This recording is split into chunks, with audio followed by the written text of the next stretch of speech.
ముట్టుకున్నా ఏం మారలేదు. అయ్యా మీరు ముట్టుకోండి. ఇప్పుడు ముట్టుకున్న వాళ్ళ ఒంట్లో ఆత్మ లేదు. అమ్మడం నువ్వు వదిలే, నువ్వు చాలా మంచి పిల్లవు, నీ ఒంట్లో ఆత్మ ఉండదు. అమ్మ ఆఖరిగా నువ్వు ముట్టుకో అమ్మ, చూద్దాం. ఆహా చూసారా, పాలు రక్తంలా మారిపోయాయి.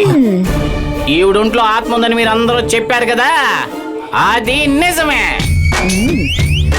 అందరూ బాగా వినండి.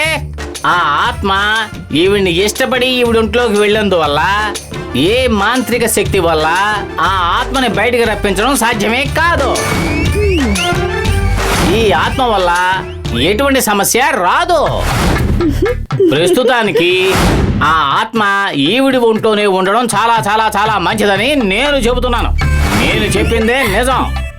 ఆత్మ గురించి ఇక మాట్లాడడం మానేయండి. ఇదిగో చెంబట్టుకోండి, నేను వెళ్ళొత్తా. స్వామి, ఏమి దక్షిణ తీసుకోకుండా వెళ్తున్నారు? దక్షిణ? ఆ డబ్బుతో ఆత్మకి మల్లె పువ్వులు, అనకొండకి గుడ్లు కొని పెట్టండి. అయ్య బాబాయ్ నన్ను వదిలేండి.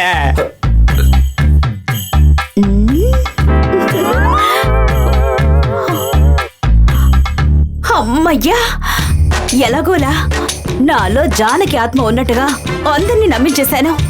ఇక మనకి తిరగలేదు. దేవి, ఇకపై ఈ బంగ్లాలో నీదే రాజ్యం. అదరగొట్టే. జన జన జన జన జన జన జానకి.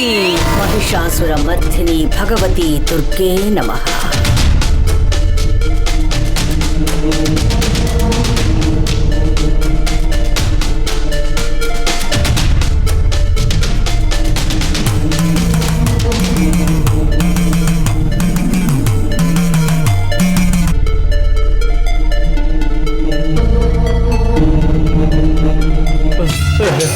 నాయుడు తెలియక వెళ్ళి ఇరుక్కుపోయే బాబోయ్.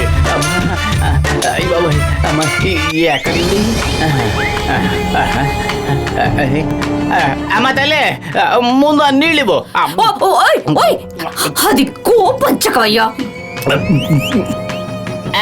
ఏంటి గోపంచకమా? పర్లేదమ్మా, అది కూడా ఒక మందే కదా.